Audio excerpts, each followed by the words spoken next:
Hello and welcome.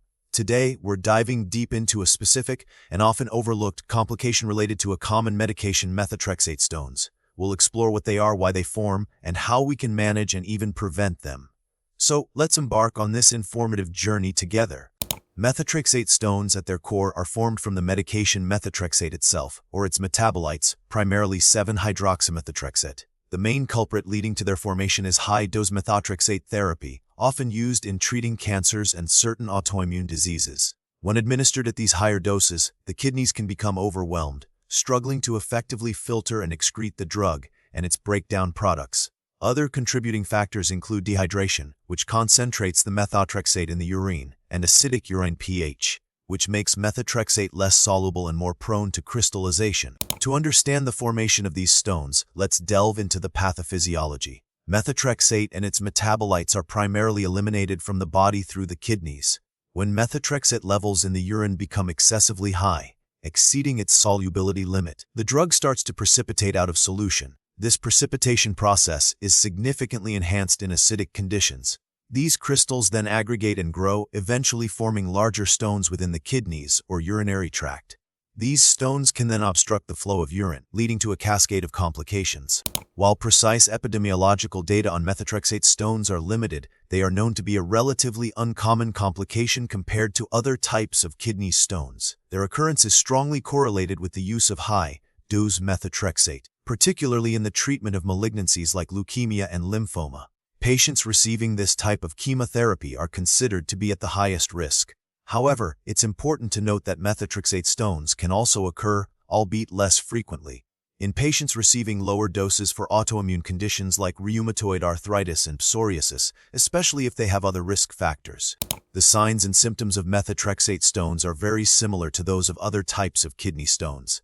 The most common symptom is intense pain, often described as a sharp, cramping pain that radiates from the flank down to the groin. This pain is known as renal colic. Other symptoms can include nausea, vomiting, blood in the urine, also known as hematuria, frequent urination, and pain or burning during urination. If the stone causes a blockage leading to a urinary tract infection, additional symptoms like fever and chills may also be present. It's crucial to seek prompt medical attention if you experience any of these symptoms, especially if you are receiving methotrexate therapy. Diagnosing methotrexate stones typically involves a combination of imaging studies and urine analysis. A kidney, ureter, and bladder X-ray or KUB X-ray can sometimes visualize the stones, though they may not always be clearly visible. A CT scan, or computed tomography scan, is generally considered the gold standard for detecting kidney stones due to its high sensitivity and ability to identify even small stones.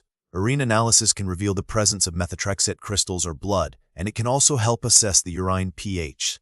Furthermore, your doctor will review your medical history, particularly your methotrexate dosage, and any other medications you're taking. While methotrexate stones themselves don't necessarily have distinct types, based on composition like calcium oxalate stones, their classification can be related to their location within the urinary tract. They can be found in the kidneys, ureters, or bladder. The size of the stone also plays a role in management decisions. Smaller stones may pass on their own, while larger stones may require intervention.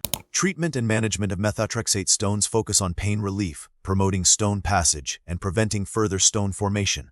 Pain management typically involves nonsteroidal anti-inflammatory drugs or NSAIDs, or opioids in more severe cases. Hydration is crucial to dilute the urine and help flush out the crystals. Medications like allopurinol or risburicase may be used to reduce uric acid levels, which can sometimes contribute to stone formation. In some cases, particularly for larger stones that are obstructing the urinary tract, more invasive procedures may be necessary. These can include extracorporeal shockwave lithotripsy, or ESAS, which uses shockwaves to break the stone into smaller pieces, uroscopy, where a small scope is inserted into the ureter to remove the stone, or in rare cases, percutaneous nephrolithotomy, which involves surgically removing the stone through a small incision in the back.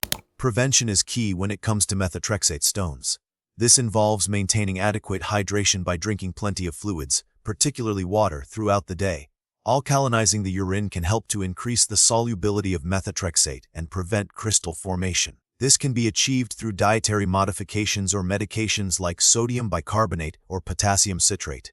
Your doctor may also adjust the methotrexate dosage or administration schedule to minimize the risk of stone formation. Regular monitoring of urine pH and methotrexate levels is also important. The prognosis for patients with methotrexate stones is generally good, especially with prompt diagnosis and appropriate management. Stone recurrence is possible, particularly if preventative measures are not followed. Current research is focused on developing more effective strategies for preventing methotrexate stones, including optimizing hydration protocols and exploring novel medications to enhance methotrexate excretion.